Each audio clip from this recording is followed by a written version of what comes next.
We're looking back at 25 years of music programs and retracing the steps of an international craze known as La Salsa.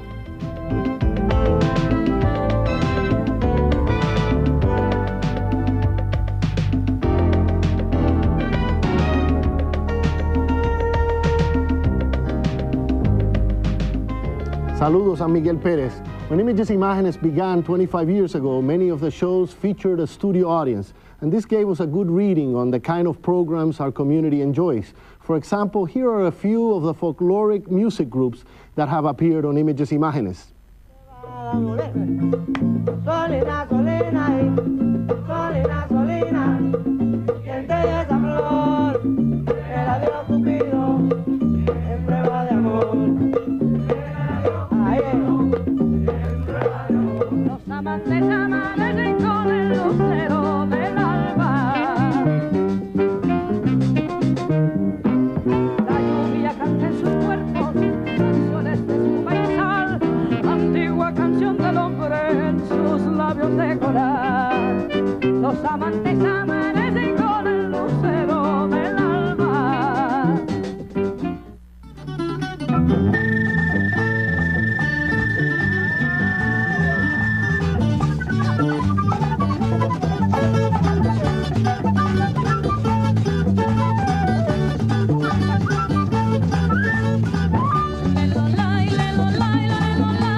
While the folkloric music groups always generated a lot of excitement, it was the pulsating rhythms of La Salsa, performed by big Latin music bands, that captured the most audience response. Here are some of the outstanding orchestras that have appeared on Imagenes.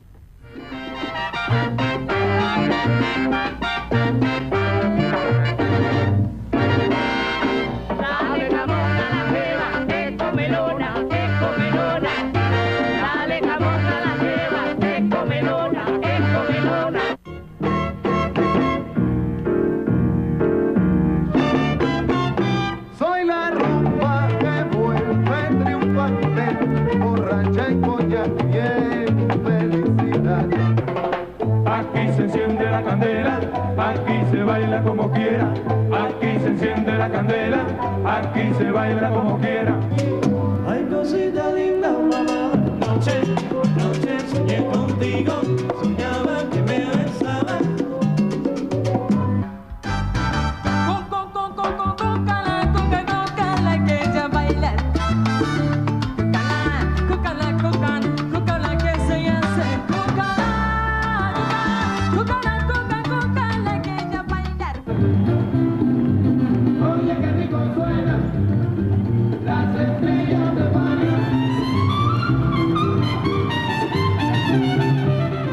Without question, some of the best Latin music bands in history have appeared on Imagenes, but why is there a worldwide craze with Latin music?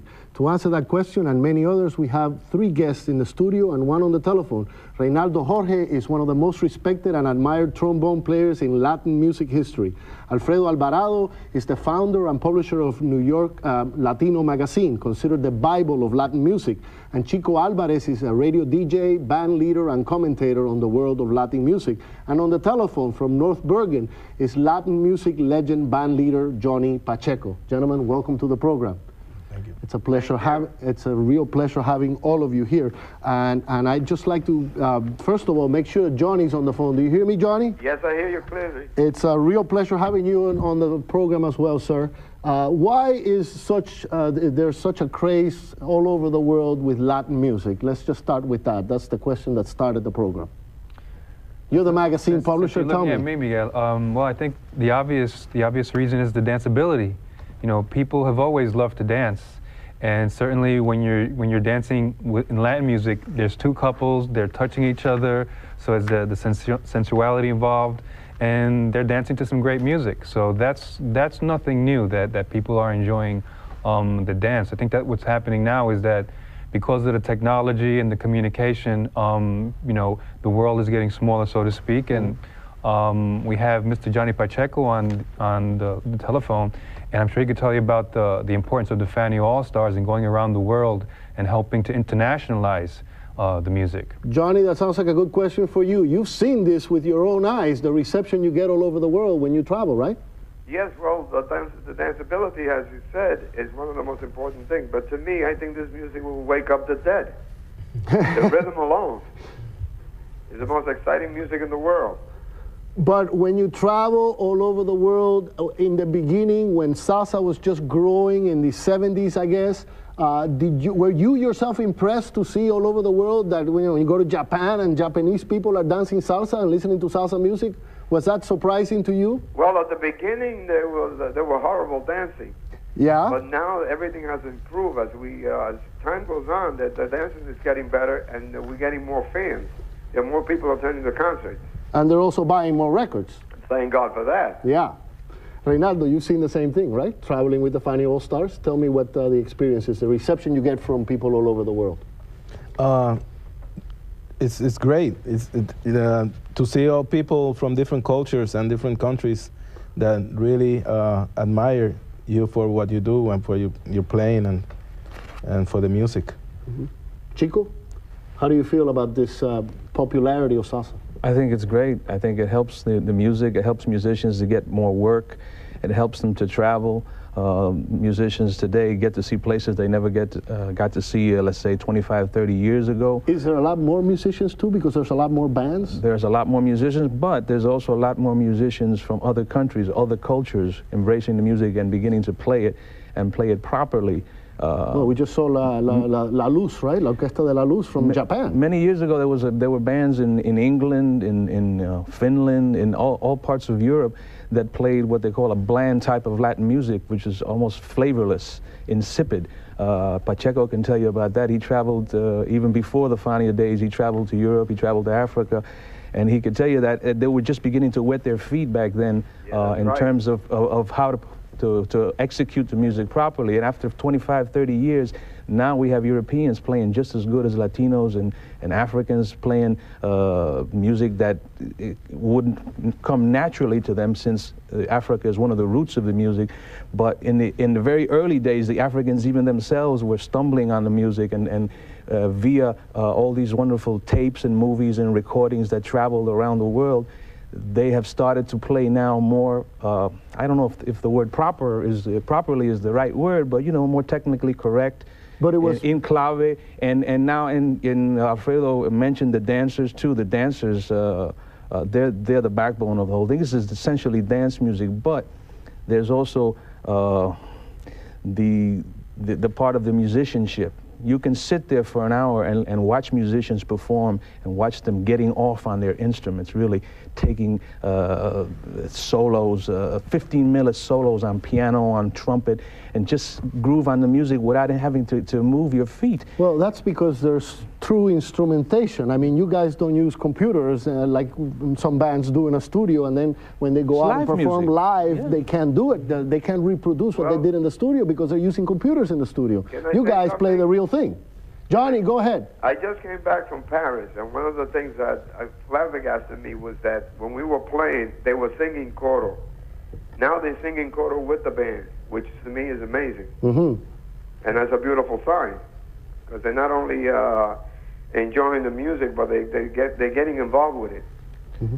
And Johnny, you know, there's groups in Finland too that are playing like real típico song. But they're singing in their language, in Finnish. They're singing in German. Definitely. They're singing in French. Wow. And they're están inspirando. They're doing the soneo in their language. It's really strange to listen to, but they have the feeling for it. But the percussions are playing incredibly well. Yeah. But it's because people like yourselves insisted on the roots of Latin music when you came in 20, 30 years ago, when you guys pioneered, came into the Latin music scene, brought salsa to where it is right now. You say that there were all these blends of Latin music traveling around the world that weren't the real thing. You guys insisted on the real thing. They weren't authentic. You know, when I started, a lot of musicians couldn't read music. They didn't have the foggiest notion as to what, you know, how to build on an arrangement. They really didn't know, and thanks to teachers like Reynaldo here and many others who have gone to the school system and showed young kids how to read music, how to solfeo, and you know, theory and arranging, and they've come now to the point where, you know, they're ready to compete on a world stage with anybody musically.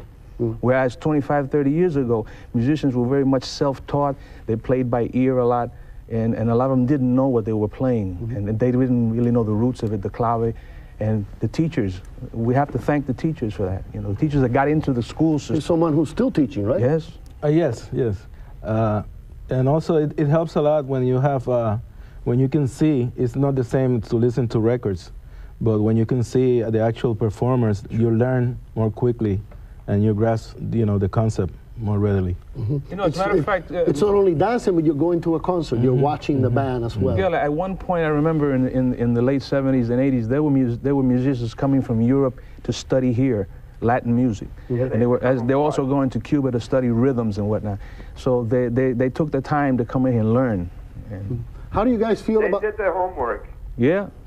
How do you guys feel about the term salsa? There's a lot of talk about, you know, where it came from, what it means. What's your take on it in your magazine? Well, I was in New York City when that term started to sprout, and even though people usually say, well, it was a marketing term, you know, to think that Jerry Masucci sat down and they had a marketing meeting to figure out a name for the word, I think I'm not sure if that's what happened. I think it just happened naturally in the street. It happened because the young people of that generation, especially in the Puerto Rican community, were people that were coming of age. And there was not only the music that was happening, but there were also other creative things that were happening. The New Eurekan Poets Cafe, all those poets were starting to publish their first books. And you would go to concerts, and you'd have poets like Pedro Pietri, Sandra Maria Esteves. You'd have comedians like Rick Avilés, and Conjunto Libre, Típica 73, all on the same bill. So you had music, You're making had comedy, me very nostalgic. You had literature. So it was a blending. And naturally, you know, the Cuban music was definitely there. But I look at somebody like Willie Colon, and for me, Willie Colon epitomizes what salsa was about, because for me, it was bringing in a lot of different stuff. Bringing in Puerto Rican music from the countryside, Aguinaldo, bringing in coastal music, Bomba en Plena, bringing in Cuban music, bringing in Brazilian music. Yeah, well, there was something else also that, may I say something? Go right ahead. Johnny, go ahead. There was something else that when we started the Funny All-Stars, we had like Puerto Ricans, Dominican, Cubans. We had one Englishman, which was Barry Rogers. We had a Jew, which is... so we had like all different condiments. And when you make a salsa, you have all different condiments. And that's one of the reasons we call it salsa. But we've been playing Cuban music. It all came from Cuba. So it was a very diverse mixture of people, and that's what where the term salsa came from? Yeah. And the other thing is we cover all Latin music or all tropical music under one roof, in order not to confuse the public, because we were traveling all over Europe. But we never said that it wasn't Cuban. Well, I think what Maestro Pacheco was saying, actually, that they took the base was Cuban, and they built up from there and added as we went along. Yeah, after 3 decades, there's so much in there now. You know, it's just like a conglomeration of all different types of music and cultures that have gone into the sauce. I have no problem with the word, as long as everybody knows it's Cuban music. It's sauce. It's a commercial term. It's like jazz. Jazz. The word jazz came about the same way. Regardless of how commercial it may be, it is the word that filled the Madison Square Garden with major concerts. It was kind of like a rallying cry. Yeah. You know, it was a rallying cry. And during the 70s, when that term was used a lot, there was another magazine called Latin New York, which was published by Izzy Sanabria. So he kind of held on to the word. So at that point, it really kind of helped galvanize. And you know, being in television, you kind of need these little catchphrases in order to explain stuff. And like Johnny Pacheco was saying, you know, to go around the world and breaking down all the different rhythms, they just kind of threw it under one pot. And you mentioned Jerry Masucci. How instrumental was he to developing this Latin music industry that we have today? Well, he had he died in 1996, just last year. He had all the great artists on that label. People like Willie Colon, Hector Lavoe, Ruben Blades, Ray Barreto. And together with Ralph Mercado, they took all those guys around the world and helped internationalize the music. So undoubtedly, he was an important person. Well, one of the things is I was the founder. And Mr. Pacheco. I was the founder of Fania Records, and one of the things that I wanted to do was like have it as a family, which thank God we accomplished. But one of the things that helped us a lot was when we did the Cheetah, the first concert with the Fania All Stars. Jerry had the vision of filming this, and that helped all the groups advance in quite a bit. But the idea of filming the concert was incredible. There was something called Our Latin Thing. That was the concert, right? That movie played at a theater on 7th Avenue. I saw it when I was like 18 or 19. 52nd Street, 7th Avenue theater is still there. And like Johnny said, Jerry was visionary enough to understand that it would be a good idea to film that movie. And I think that's one of like the most definitive movies on Latin music that we have. Wow, history being made. Johnny, you go way back. You've played with a lot of different musicians. Do you think the music is progressing? Are we making progress? Are we taking it to new dimensions? Definitely, because the new, like the young generations, they adding new stuff that we didn't have it before, because of they were born here. Like some of the guys that grew up here, we have the influence of jazz and other kind of rhythms, and we've been injecting that into the salsa.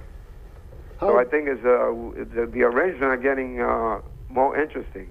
But there's also some new young blood coming in and displacing some of your old timers, right? Right. That's happening too, right? Tell me about that. That's bound to happen. That's a part of the process of life itself. Yeah, but like Zainaldo and myself, we're like a bottle of wine.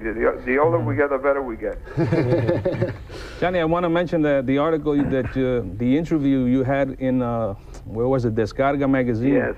An excellent interview, and I got information that was very helpful to me. You really elucidated a lot about the early times when you were young, coming up in the music. It was an excellent article, and I liked it very much. Well, thank you very much. It was one of the best interviews I think anyone has ever done with you. I feel so. I feel like it was very well done. It was done very well. Johnny, I understand you were also in a new production, Ralph Mercado, a new feature movie, film about salsa? Yeah, we started to do that like a documentary. But when I saw the finished product, I think it was it was done very well. It was like a Latin encyclopedia. And what's happening with that? When is that going to be out? It was out. It was in the theaters. Oh, it was already out. The only thing is that it should have been sold as a documentary, not as a movie. Oh, I see. Because there was no plot there. I see. So where are we going from here? Where do you see this new generation of Latin entertainers coming in, and where are they taking the music? Well, I think things have changed considerably. I think Latin music now is a multi-billion-dollar industry nowadays. You know, the profitability factor has increased incredibly. So. And it's not just salsa; it's merengue as well. It's merengue, it's pop, it's Tex-Mex. But I think unlike in the 60s or 70s, nowadays, when you make a record for one of these big companies, you really have to sell a lot of records, or else you won't be around very long. And that you won't have the opportunity to really work on your craft, as opposed to like in the 60s or 70s. Fania, they recorded a couple of records by some individuals that may not have sold a lot, but they stuck around and they played a lot. Nowadays, you're kind of in and out real fast, and I think. Or you can start your own record company. Or you can, or the technology is available to start your own record company. In those days, if you sold like 75,000, that was a big hit. Exactly. Nowadays, you got to sell at least $250,000. Yeah, and I think that for younger people coming up, there's a lot of pressure to perform really well, really fast, and I'm not sure if that's a good idea for developing your art. So I think that some of us that have got the opportunity to see Miguel or Hector Lavoe, I think we're very fortunate to see a real polished artist. And what is the impact that music videos are having on the industry itself? Are they helping? I'm not really too sure about the impact. It does expose the music to a broad audience. We still haven't. We still don't have the kind of presence Latin videos don't. The way like MTV. We don't have that kind of presence. Well, they don't. For one thing, they don't have the budgets that the American music labels have. They have big budgets.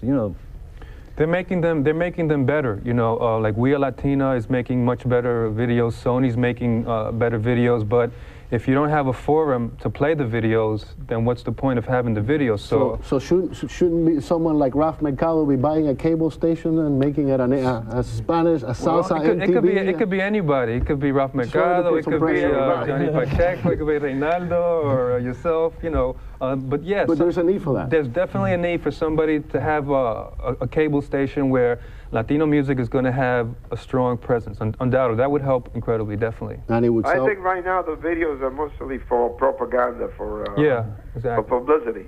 Yeah, they play them in the clubs. They play them at a lot of cable shows. I know if you go to Puerto Rico, that's a different market, so you could turn on the TV and see a lot of the videos there. But in the metropolitan area of New York, we can definitely use a station for that. And is New York still the capital of salsa? I hear a lot of Puerto Ricans complaining that they go back to Puerto Rico and everybody there is dancing merengue. You know, salsa is really the home base is New York, right? It's a home base, but it's no longer the capital. I don't believe it's the capital. There are places in South America, Cali, Colombia, for example, Colombia is very hot. Where they play more salsa on a daily basis than we could hear here in 3 hours. But one thing I like to say is that New York... That's just one place. I mean, there's many places like that around the world. Go ahead. New York is la cuna de la salsa. It was born here. The cradle of salsa. La cuna. You can still be here though and hear live music every day of the week. You could still go dancing every day of the week here in New York City. I mean, I don't think it's as exciting as it used to be. Well, because in New York, you're used to them. You see these guys, and they're right next to you on the stage. If you go to any other city, they come in, they're in a big concert, and you pay a lot more money to see them. But in New York, we see them every day, and we're sort of like used to them. You know something? Being that I travel so much, you figure out that when you see the people going to concerts, that the people in New York City are spoiled. Because we have all the bands here, you know. I've noticed something that's quite different now than the way it used to be. Is the bands that we used to have years ago drew a lot of people. Now the visiting orchestras from other countries are the ones that draw the big crowds, and the local bands don't seem to draw hardly any crowds at all. Well, it's like Johnny was saying, that I think that people, you know, we're kind of used to it. New Yorkers are jaded, so you have to have something with a little more pop. And that's where I think, you know, Jerry Masucci and Raf Mercado, they were visionary in, you know, in cooking up some schemes, so to speak, to get people interested, because you got to get people into the clubs, you got to get the people to buy the CDs. So I think that for the future, what we're going to need to have is, we're going to have like virtuosos in marketing, the same way we have virtuosos, you know, on the musical level. Miguel, if I may, a few minutes ago you asked the question about the progress. Are we progressing? Are we going? I think we're always progressing. We've been progressing for 200 years. The seeds of the music that we call la salsa come from Africa. They come from Spain. There's flamenco. There was the pure African music. It fused together in the 15th and 16th, 17th century, even to the 18th century, and then it became Caribbean music. It became Afro-Caribbean music, Afro-Hispanic music. It became Neo-African, Neo-Spanish. It fused. There is a book that Fernando Ortiz wrote where he talks about the transculturation process, where these two cultures from Spain and Africa, they clashed, and then they joined, and they fused, and they created a new culture in the Caribbean. And this culture came to New York. So it's always progressing. You start off with the bolero, you go to the son, you go into the huaracha, you go into the danzón, you go, as every generation goes by, it just keeps progressing. And now we've gotten to a point where we come I think, to a stale. Well, we've gotten stale. There's no one really creating anything new right now. Are we eventually going to cross over into English language salsa? We did that already. I know. We've tried several times, but is it going to really take off? We tried it with Columbia Records many times. Yeah. As a matter of fact, I wrote a tune called Ella Fue, y ¿Qué pasa? And no pasó nada. And Rubén Blades tried it even with a movie called Crossover Dreams, right? Yeah. In which a salsa singer tries to cross over to Latin music. Gloria Estefan has had great success. Right. We should not try to jam or cram our culture and our music and our ways down the throats of other groups. We should let them experience our culture, experience our music, our food, And if they either like it or they don't. If they like it, they'll continue listening to it. They'll go out and they'll help us promote it. But if they don't like it, they don't like it. And we just can't expect everyone to like our thing, our Latin thing. It's ours, and if they like it, fine, and they can be part of the family. They can enjoy it just like anyone else.